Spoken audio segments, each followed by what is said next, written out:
Hell Pie bills itself as a filthy 3D platformer that takes bad taste as far as it can. That's not entirely true though, because it's actually a lot more than just that.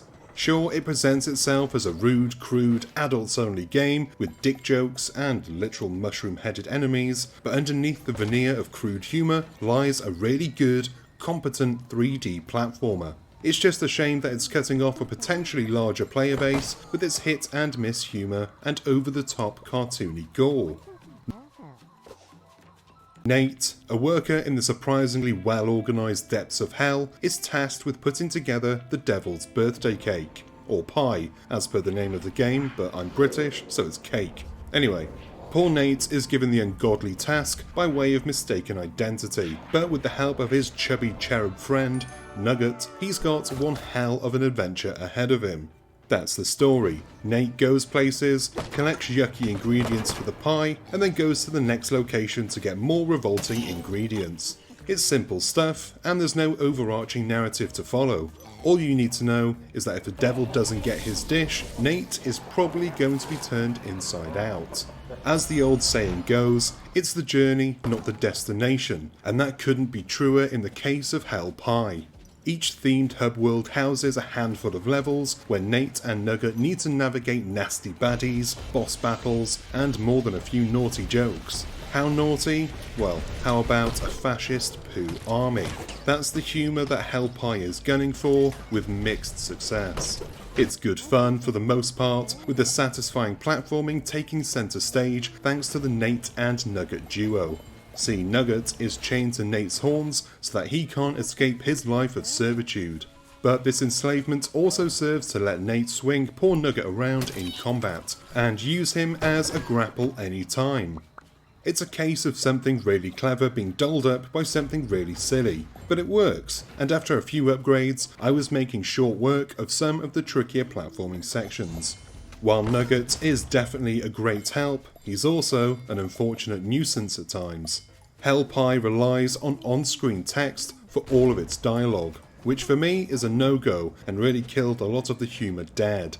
It also brought about an unfortunate annoyance when Nugget would chime in with his tips.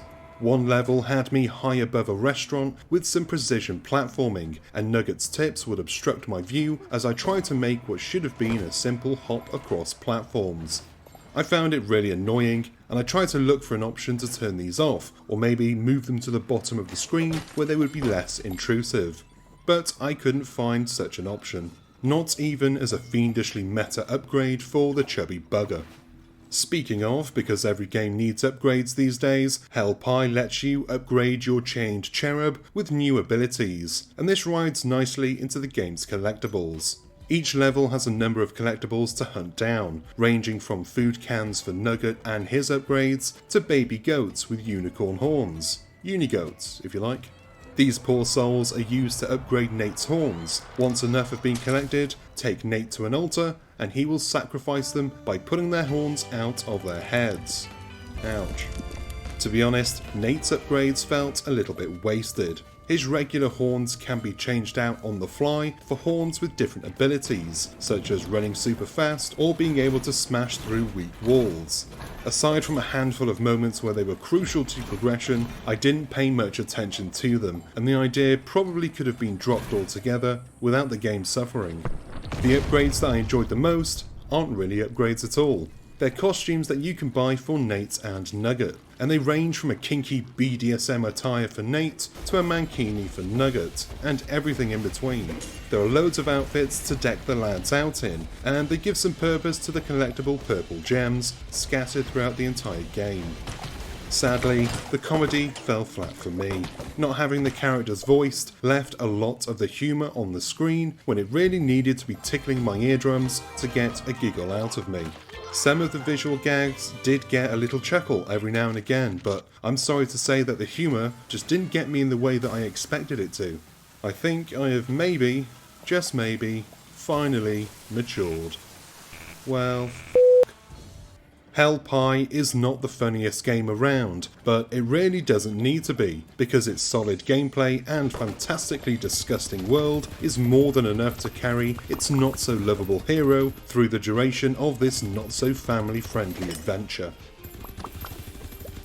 And that is the end of this review. Thank you for watching, as always, and I do hope you found this review to be of some use. If you did, do us a solid by hitting the like and subscribe buttons below, and don't forget the bell so that you're notified whenever we've got new stuff.